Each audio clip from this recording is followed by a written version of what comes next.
শুভ সকাল বন্ধুরা। আশা করি সকলেই ভালো আছো। আমিও ঠিক আছি। সুমিতাস লাইফের আরও একটি নতুন ভিডিওতে তোমাদেরকে জানি অনেক অনেক ভালোবাসা। আজকে সকাল সকালই আমার ভগবান দর্শন করিয়ে দিলাম তোমাদের। আজ সকাল সকালই পুজো দেওয়া হয়ে গেছে। আজ আর সকালের কাজবাজ দেখাইনি গো তোমাদের। প্রতিদিনকার একই তো কাজ থাকে। আজ সব কাজ সেরে নিয়ে স্নান টান সেরে আমি পুজো দিয়ে নিয়েছি। মোটামুটি বলতে পারো একদমই অনেক কাজ শেষ হয়ে গেছে আমার। এরপরে একটু চা খাবো, তারপরে যা রান্না বান্না প্রতিদিনকার কাজ তাই থাকে। দেখো এখানে আমার ঠাকুরগুলোকে সাজিয়ে দিই। যখন এখন গাছে অনেক ফুল ফুটে, তো তাই যখন ঠাকুরের গাছে না অনেকগুলো ফুল দিতে পারি, তখন না নিজের মনটাই না খুশিতে মনে ভরে যায় জানো। আমি গাছ থেকে ফুল তোলার পরেও অনেক ফুল থেকে যায়। আর এই দেখো পুজো টুজো শেষ করে নিয়ে আমি চা নিয়ে বসেছি। আজকে টিফিনে কী ছিল দেখো, এই যে সেমাই করেছিলাম, অনেকে সিমইও বলো, তো সেটা একটু বানিয়েছিলাম আর রুটি ছিল। তো সকালে এই খাওয়া দাওয়া ছিল সবার। আর বাচ্চারা তো দুধ খায়, আর ওর বাবাও সকালে চা খায় না, দুধ খায়। আমি শুধু একটু লাল চা খাই সকালবেলা। তো আজকে হাজবেন্ড বাড়িতেই আছে আমার। আর এই দেখো আমি রান্নাও করে নিয়েছি গো, আজ তোমাদেরকে কিচ্ছু দেখাইনি। একটু হালকা পাতলা করে আজকে পনিরের ঝোল করেছি। ঝোলটা পাতলা, কারণ আজকে কি বলো তো, আজকে দুপুরে বাড়িতে খাওয়া দাওয়া হবে না। ছেলে পরে অবশ্য বলেছিল ছেলে যাবে না, তো দুপুরে আমাদের একটু নিমন্ত্রণ আছে এক জায়গায়, তো সেখানেই যাব। তাই রান্নাবান্না বেশি না, ওর জন্য একটুখানি আলু ভাজা করেছি ছেলের জন্য, আর একটু কলার থোড় রান্না করেছিলাম আর পনির। তো রাতে তো রুটিটাই খাওয়া হয়, তো তার জন্য একটু পাতলা করে পনিরটা রান্না করেছিলাম। তো এখন দেখো আমরা চলেছি স্নান কাজ বাজ সেরে, এখন দুপুর প্রায় 1টার মতো বাজে। তো আমি যাচ্ছি আমার শ্বশুরবাড়ি। তো এসেও গেছি দেখো শ্বশুরবাড়িতে। মানে আমাদের যেখানে নিমন্ত্রণ না অনেকটা দূরে, মানে একদম গ্রামের ভিতরে, তো ওইখানে আমাদের সবাইকার নিমন্ত্রণ। তাই আমি প্রথমে বলেছিলাম যাব না। ওই দেখো পিছন দিকে দেখো কি সুন্দর ট্রেন দেখা যায়। আমার শ্বশুরবাড়িতে না এমনই গো, বাড়ির পাশ দিয়ে ট্রেন যায়। এই দেখো আমার ছোটো যা। পরে ওর বাবাও ফোন করলো, আমার ছোটো যাও ফোন করলো, ওরা যাবে, ওদেরও একা একা ভালো লাগছে না। বলছিল দিদিভাই তুমি আসো তাহলে একসাথে যাব। তো সেই হিসাবেই যাওয়া। কিন্তু আমার মেজো জায়ের আবার বাচ্চাটার শরীরটা ভালো নেই, ও যেতে পারলো না, তো আমরাই গেলাম। তো এখন এই যে আমি শ্বশুরবাড়িতে এসেছি। আর ওর বাবা দেখেছি অটোর মধ্যে, তখন দেখলাম যে আমরা অটোতে এসেছি, যেহেতু যা যাবে সাথে, তো অটো নিয়ে এসেছি। আর ওর বাবা বাইকে এসেছে। প্রথমে আমার ছোটো দেওর, আমি তো ভাই বলে ডাকি, তো ভাই বলেছিল যে যাবে না, কিন্তু পরে আবার বলল আমাদেরকে দেখে না যাই। তো পরে আবার ও এসেছিলো, আমরা চলে গেছিলাম, তারপরে ও এসেছিলো। তো দেখো এই যে আমার মেয়ে ওই ছোটো কাকিমণিকে ফটো তুলে দিচ্ছে। আমার যা আবার জিজ্ঞেস করলো দিদিভাই তুমি ভিডিও করছো? আমি বললাম হ্যাঁ ভিডিও করছি। বলো ঠিক আছে আমরা দেখবো পরে। আচ্ছা ঠিক আছে, দেখাবো তোমাকে। তো এই দেখো দাঁড়িয়ে একটু ফটো তুললাম আমার বাড়িতে। ওই দেখো আমাদের ওই পিছন দিকটা যে আমাদের ঠাকুর ঘর। আর আমাদের বাড়িটা না অনেকটা বড় ছিল। সামনে এই যে টিনের বেড়া ছিল না গো, ওয়াল ছিল। এই বেশি দিন হয়নি, বছরখানেক হবে। ধরো এই যে সামনে একটা টানেলের মতো রাস্তাটা হয়েছে না, তার জন্য যে রাস্তার জন্য পুরো জায়গাটা নিয়ে নিয়েছে আমাদের। আমাদের বাড়িটা অনেকটাই বড় ছিল। এখন সামনে তো একদম জায়গা নেই বলতে পারো। বড় গ্রিলের গেট ছিল, ওয়াল ছিল, এগুলো সব ভাঙা পড়ে গেছে। আমাদের শুধু নয়, যে আশেপাশে যা দেখছো সবারই বড় বড় ওয়াল ছিল, সবারই এখন সব ভাঙা পড়ে, দু সাইডেই ভাঙা পড়েছে। মাঝখান দিয়ে যে টানেল করেছে রাস্তাটা, আন্ডারগ্রাউন্ডের রাস্তা, যেহেতু রেল লাইন না, অনেক অ্যাক্সিডেন্ট হতো জায়গাটাতে। তো তার জন্য যে এই যে আমার যা কি বলছে বলো তো, আমার কানেরটা নাকি ওর খুব ভালো লেগেছিল, সেটাই ও দেখছিল। এটাই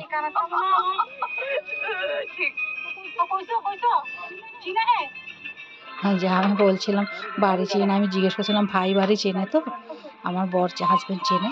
আর আমি বসেছি, আমার অটো দরজাটা না বন্ধ হচ্ছিল না, আমার বর এসে আবার বন্ধ করে দিল। ও বলছে ওরা আবার সব দিকে খেয়াল থাকে। ওই দেখো সামনে বসে কার সাথে ফোনে কথাই বলে যাচ্ছে।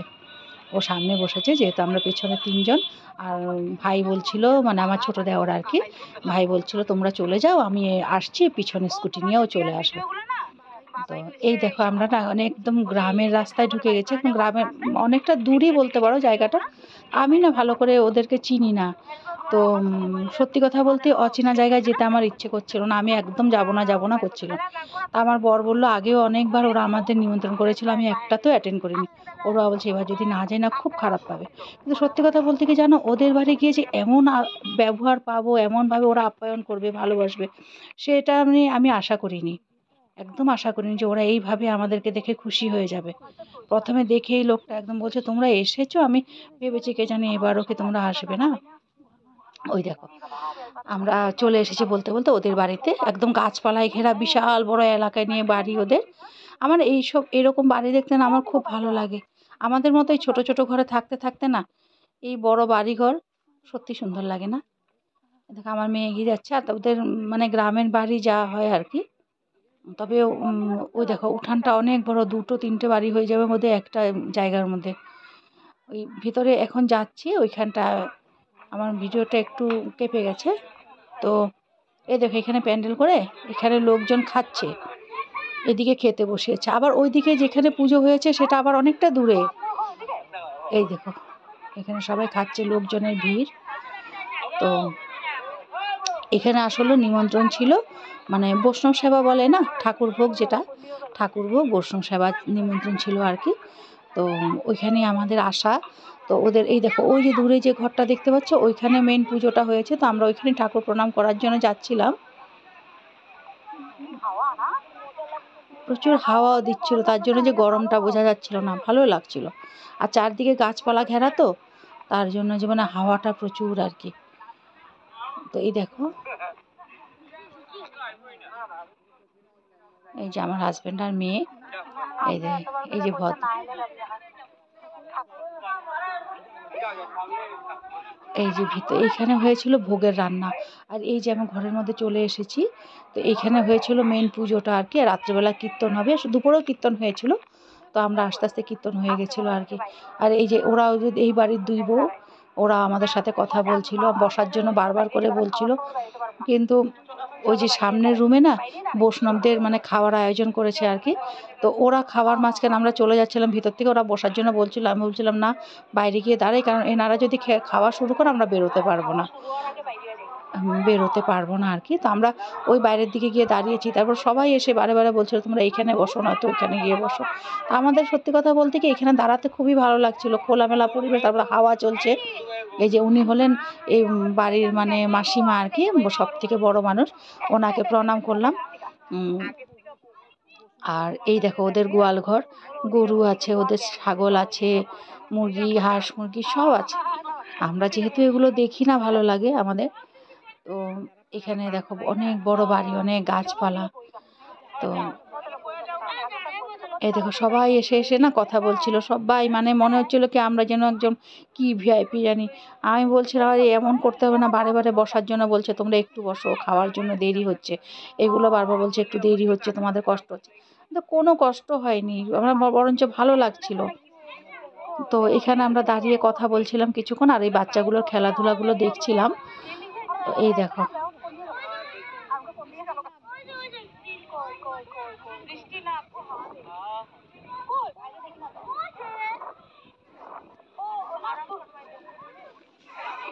এখানে এখন বসে গেছি আমরা খেতে।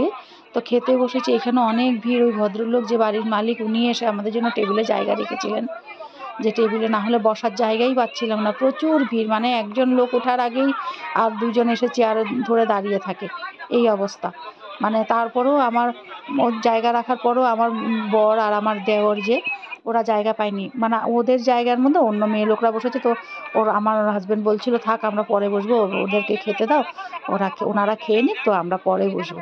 তো এই ভেবে যে আমরাই বসলাম, তো ওরা আর জায়গাটা পায়নি, পরের বেসে ওরা বসেছিল আমাদের খাওয়ার পরে আর কি। দেখো সবাই বেশ কথা বলছে।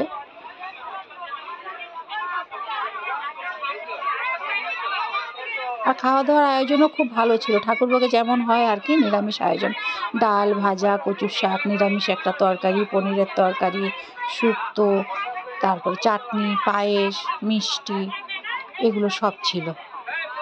তো রান্নাবান্নাও বেশ ভালো হয়েছিল। আবার আসার সময় আমার ছেলের জন্য বারবার করে জোর করে, আমার ছেলে যেহেতু যায়নি, ছেলের জন্য প্রসাদ দিয়ে দিয়েছিল ঘরে। এই দেখো ওরা খেতে বসেছে এখন, আমার হাজব্যান্ড আর আমার দেওর মুখামুখিতে ওরা বসেছে এখন, আর আমরা এই সাইডে বসে আমি একটু ভিডিও করে নিচ্ছিলাম সবাইকে।